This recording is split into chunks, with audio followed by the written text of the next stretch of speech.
Hello students, आज हम बात करेंगे आपके 8th क्लास के जो लेसन नंबर 4 था उसके अगले टॉपिक की, जिसका नाम है रासायनिक अभिक्रियाओं के प्रकार। पीछे हमने बात की थी रासायनिक अभिक्रिया के गुणधर्म की। आज हम पढ़ेंगे कि रासायनिक अभिक्रिया कितने प्रकार की होती है। तो रासायनिक अभिक्रियाएं 3 प्रकार की होती है। पहली है अपनी संयोजन अभिक्रिया, दूसरी है वियोजन अभिक्रिया या इसे आप अपघटनीय अभिक्रिया भी कह सकते हैं, और तीसरी होती है अपनी विस्थापन अभिक्रियाएं। तो रासायनिक अभिक्रियाएं कितने प्रकार की होती है भाई? 3 प्रकार की होती है, संयोजनी, वियोजन और विस्थापन। ठीक है भाई। पहला देखते हैं हम संयोजन अभिक्रिया। जैसा कि आपको नाम से ही पता चल रहा है संयोजन अभिक्रिया की संयोजन अभिक्रियाएं कौन सी होती है? वे अभिक्रियाएं जब 2 या 2 से अधिक तत्व अथवा यौगिक, वे अभिक्रियाएं जब 2 या 2 से अधिक, जब 2 या 2 से अधिक तत्व या यौगिक संयोग कर, तत्व या यौगिक संयोग कर एक नए उत्पाद का निर्माण करते हैं, एक नए उत्पाद का निर्माण करते हैं, ऐसी अभिक्रियाएं क्या कहलाती है? अपनी संयोजन अभिक्रियाएं कहलाती है। नाम से पता है संयोजन, संयोजन का अर्थ क्या है? जुड़ना।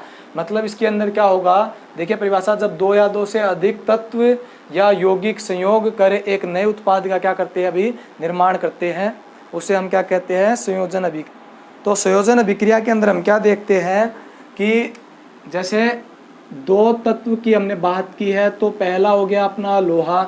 आप क्या कीजिए, एक प्रयोग आपके बुक के अंदर दिया हुआ है, प्रयोग के अंदर बताया गया है, अगर एक लोहे, एक ऐसी चमची लीजिए,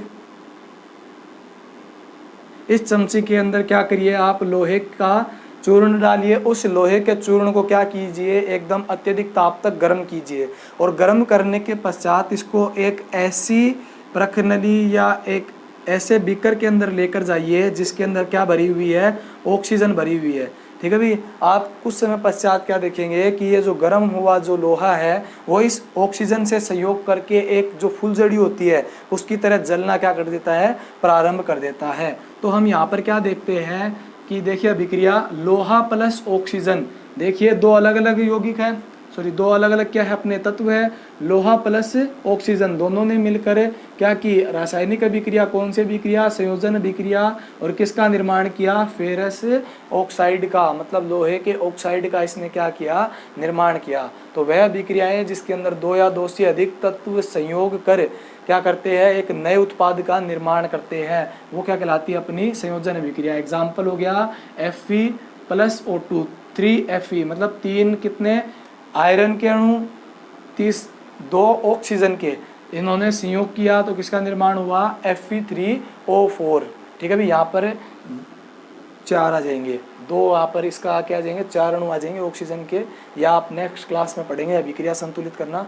तो या आप इसी में देखिए कि लोहा प्लस ऑक्सीजन दोनों ने मिलकर क्या बनाया? लोहे का ऑक्साइड। अब ये देखिए जो लोहे का ऑक्साइड है इसके अंदर जो लोहा प्लस ऑक्सीजन है वो अलग अलग नहीं है। यहाँ पर तो देखिए अभिकारक के रूप में है, अभिकारक के रूप में क्या है? मुक्त रूप से एक दूसरे से अलग अलग है, परंतु जैसे इन्होंने संयोजन अभिक्रिया करी तो ये एक यौगिक के अंदर आ गए। मतलब ये दोनों क्या है? इस यौगिक के अंदर मुक्त अवस्था में न होकर क्या है? संयुक्त अवस्था के अंदर है। तो ये क्या होती है? अपनी संयोजन अभिक्रिया होती है। नेक्स्ट अपनी देखते हैं वियोजन अभिक्रिया। वियोजन अभिक्रिया या इसे हम कहते हैं अपघटनीय अभिक्रियाएं। तो इसके अंदर क्या होता है? ऐसी अभिक्रियाएं जिनमें एक क्रियाकारक टूट कर, ऐसी अभिक्रियाएं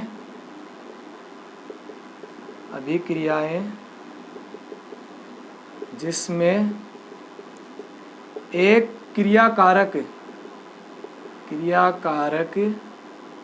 टूट कर 2 या 2 से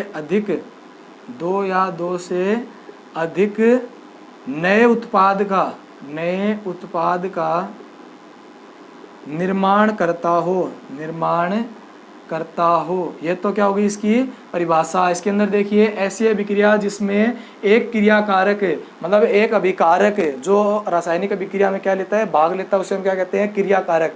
यहाँ पर अपने क्रियाकारक कौन थे संयोजन अभिक्रिया में, Fe+O2। यहाँ पर दो क्रियाकारक क्या थे, जुड़ रहे थे, परंतु वियोजन अभिक्रिया में क्या होगा, एक क्रियाकारक टूटकर, एक क्रिया क्या होकर, एक क्रियाकारक टूटकर दो या दो से अधिक नए उत्पाद का क्या करे, निर्माण करता हो, उसे हम क्या कहते हैं, वियोजन अभिक्रिया कहते हैं। एग्जाम्पल देखते हैं, अगर आप चूने के पाउडर को गर्म करते हैं, चूने के पाउडर में क्या होता है भाई अपना कैल्शियम कार्बोनेट CaCO3, यहाँ पर संरचना देखिए, यहाँ पे CaCO3। तो चूने के पाउडर को अगर आप गर्म करते हैं तो गर्म होने के पश्चात जो चूने के पाउडर होता है या जो कैल्शियम कार्बोनेट होता है वो दो भागों में टूटता है। पहला तो होता है अपना कैल्शियम ऑक्साइड, दूसरा होता है कार्बन डाइऑक्साइड, मतलब गैस निकलती है। कार्बन डाइऑक्साइड की क्या निकलती है, यहाँ पर गैस निकलती है कैल्शियम कार्बोनेट को गर्म करने पर। तो यहाँ पर देखिए कैल्शियम कार्बोनेट को गर्म किया तो कैल्शियम कार्बोनेट क्या था, एक अभिकारक था। यहाँ पर आपको कितने अभिकारक दिख रहा है, सिर्फ एक अभिकारक दिख रहा है। ये एक अभिकारक या क्रियाकारक टूटता है कितने भागों में, दो भागों में। देखिए दो यहाँ पर अपने को क्या प्राप्त हो रहे हैं, उत्पाद प्राप्त हो रहे हैं। पहला कौन सा है, कैल्शियम ऑक्साइड, दूसरा है CO2 जो गैस निकलती है इससे। तो कैल्शियम ऑक्साइड को हम क्या कहते हैं, बिना बुझा हुआ चूना कहते हैं, और दूसरा अपना क्या निकली इससे अंदर, CO2 गैस। तो आपने देखा कि एक अभिकारक टूट गया कितने भागों के अंदर, दो भागों के अंदर। तो ये अभिक्रियाएं कौन सी होती है, अपनी वियोजन अभिक्रियाएं कहलाती है। तो नेक्स्ट अपना देखते हैं 3 नंबर, विस्थापन अभिक्रिया। विस्थापन अभिक्रिया के अंदर देखिए विस्थापन का अर्थ मतलब हटना, किसी एक तत्व का हटना। तो इसकी परिभाषा क्या होगी, वे अभिक्रियाएं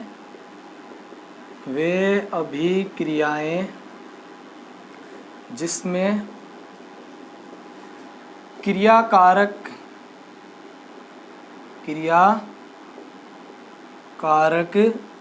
यौगिक में से कम क्रियाशील तत्व का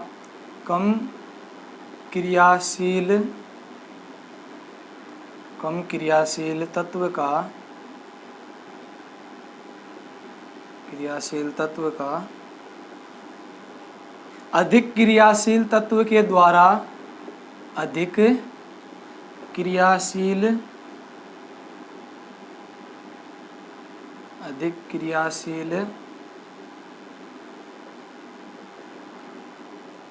के द्वारा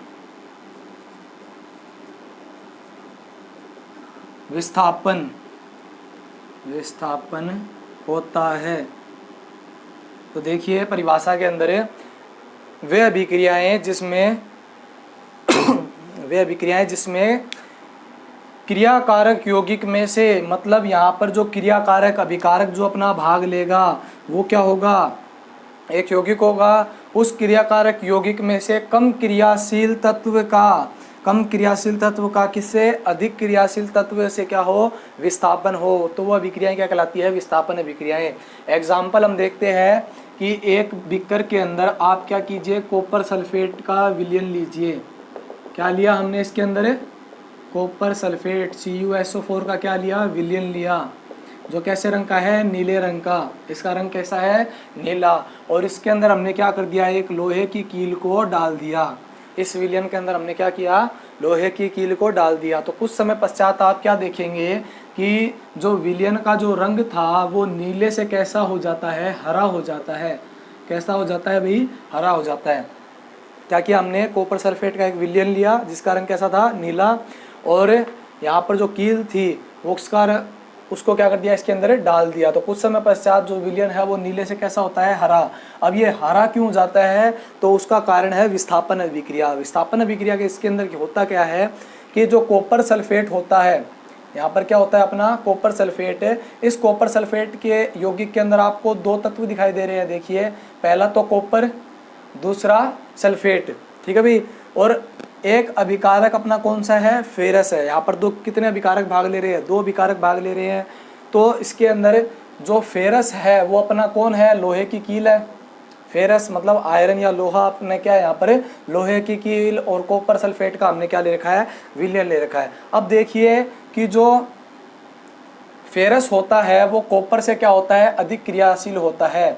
मतलब फेरस के क्रिया करने की जो क्षमता होती है वो कॉपर से क्या होती है, अधिक होती है। मतलब फेरस यहाँ पर क्या होता है, कॉपर से अधिक क्रियाशील होता है। तो फेरस क्या करता है, इस कॉपर को अपने स्थान से हटा देता है।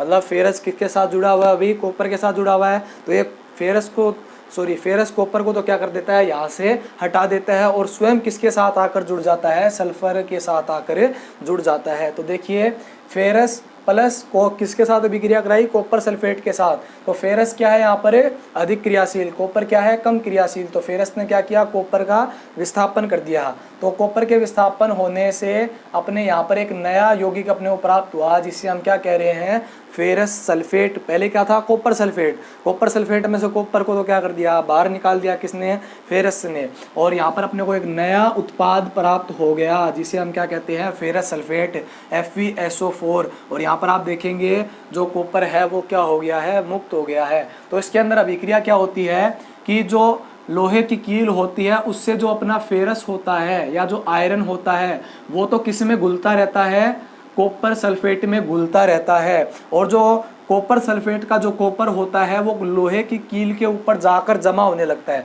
मतलब कॉपर की जो लोहे की जो कील होती है उसके ऊपर आपको कुछ समय पश्चात किसका जमाव दिखाई देता है, कॉपर का, क्योंकि कॉपर अपने विलयन से क्या हो गया है, मुक्त हो गया है। तो ये थी अपनी रासायनिक अभिक्रियाओं के प्रकार। 3 प्रकार की अभिक्रियाएं, संयोजन, दूसरी अभिक्रिया वियोजन, तीसरी है विस्थापन। संयोजन के अंदर 2 या 2 से अभिकारकों का जुड़कर एक नए उत्पाद का निर्माण करना क्या कहलाता है, संयोजन अभिक्रिया। विस्थापन में ऐसी अभिक्रियाएं जिनमें एक क्रियाकारक टूटकर 2 या 2 से अधिक तत्वों का या उत्पाद का क्या करता है, निर्माण करता है। जैसे चूने का पाउडर को हमने गर्म किया तो कैल्शियम ऑक्साइड प्लस CO2 2 उत्पाद प्राप्त हुए अपने को। विस्थापन में वे अभिक्रियाएं जिनमें क्रियाकारक यौगिक में से कम क्रियाशील तत्व का अधिक क्रियाशील तत्व के द्वारा क्या हो जाए, विस्थापन हो जाए, वो क्या कहलाती है, अपनी विस्थापन अभिक्रिया। जैसे एग्जाम्पल लिया अपना, कॉपर सल्फेट के अंदर किसको डाला, आयरन को। तो आयरन ने किसका विस्थापन कर दिया, कॉपर का, और कॉपर की जगह आकर सल्फर के साथ क्या कर लिया, योग कर लिया, और एक नया उत्पाद अपने को फेरस सल्फेट क्या हुआ, प्राप्त हुआ। तो इनमें से आपको एग्जाम के अंदर कोई एक अभिक्रिया पूछ सकते हैं, साथ में उसको अगर आप अभिक्रिया को एग्जाम के अंदर बताते हैं तो एक उदाहरण आपको इसके अंदर, प्रत्येक अभिक्रिया का ये उदाहरण आपको याद करके पेपर के अंदर जरूर लिखना होता है। ठीक है भाई। तो हमने बात की रासायनिक अभिक्रिया की। अब हम नेक्स्ट अगली क्लास में बात करेंगे जो अभिक्रियाएं होती है अपनी ऊष्माक्षेपी, ऊष्माशोषी, ऑक्सीकरण व अपचयन अभिक्रियाएं, इनकी बात करेंगे हम नेक्स्ट क्लास के अंदर। तो साथ में आप इनके क्या कीजिए, नोट्स तैयार करते रहिए एक रफ नोटबुक के अंदर। तो धन्यवाद, आज के लिए इतना ही।